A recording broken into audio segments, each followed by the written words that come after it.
Welcome back everyone to NFL Weekly Recap exclusively here on Titans Tube. My name is Caleb and I will be your host.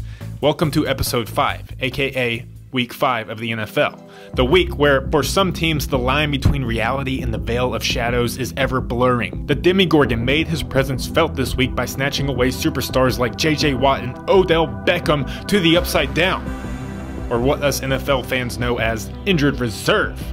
So OBJ, say hey to Barbara down there for me.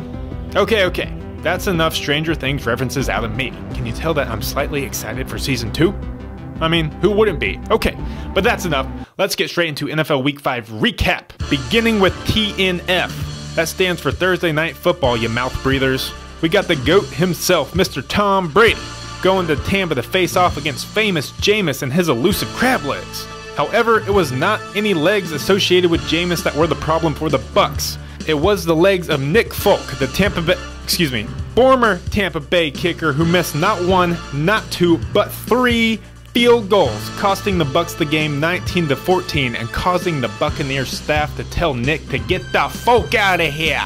On to Sunday's slate of games where we find the surprising 3-1 Bills going to face off against the struggling Cincinnati Bengals. This day belonged to AJ Green and the Bengals, though, who get their second consecutive win on the back of Green's 7 catches for 189 yards, including this 77-yarder to get it started. Cincy beats Buffalo 20-16. Another game, another big yardage day for a wide receiver, Mr. T.Y. Hilton for the Colts, who went for 177 yards against the 49ers at home and helped lead them to a tight victory. Also, thank you to 44-year-old Adam Vinatieri hitting a 51-yard field goal in overtime.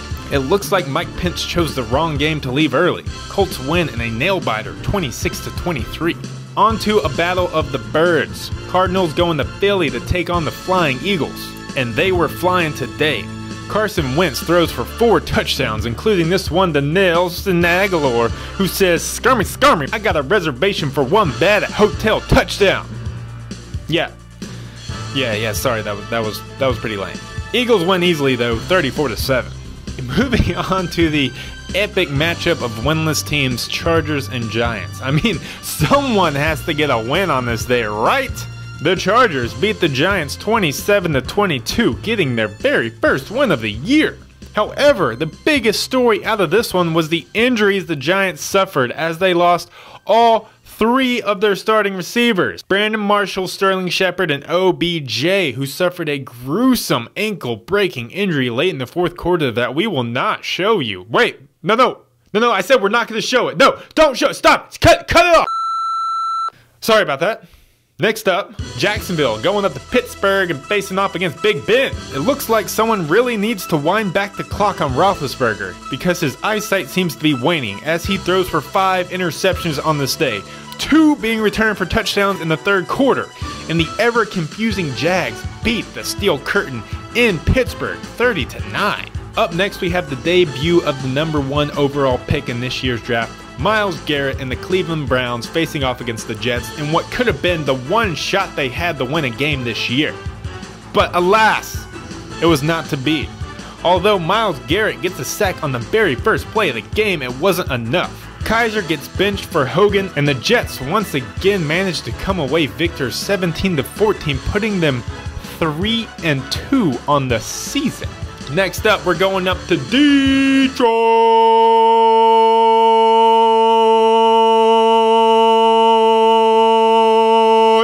to see Cam Newton face off against Matthew Stafford. While Cam Newton lost his yogurt earlier in the week, he got to take home the pudding today in another great performance, outdueling Stafford for the tune of 355 yards and 3 touchdowns.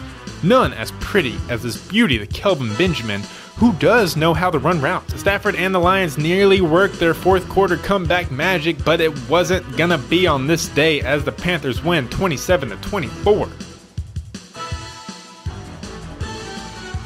Caleb,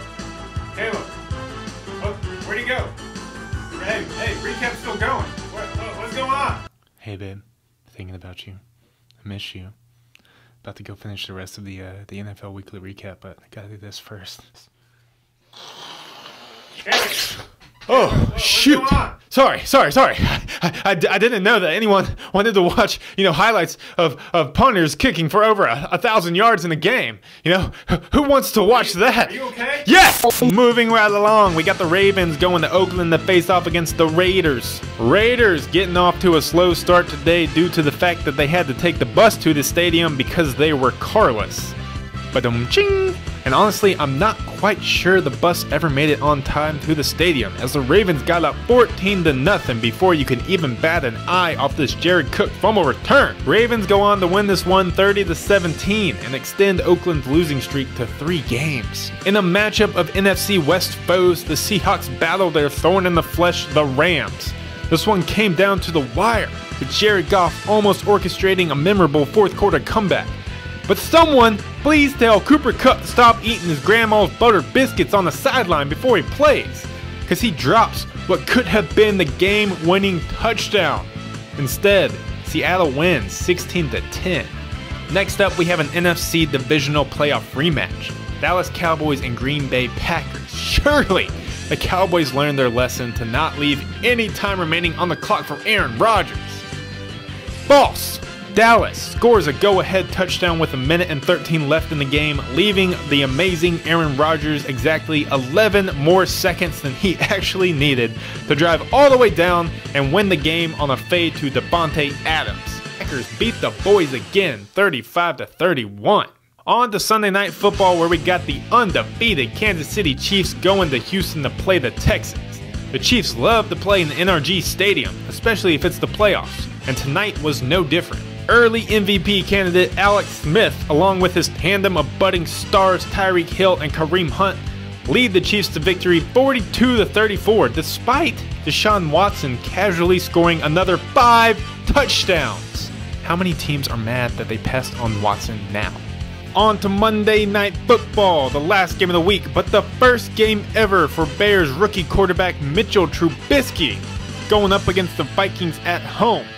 While the Bisky showed off some of his true skills, his late interception within his own 25 proved to be false and handed the Vikings the win 20-17, spoiling the Rook's debut. Well, that will wrap it up for Week 5 of the NFL. Thank you all for watching, and as they say in Canada, peace out!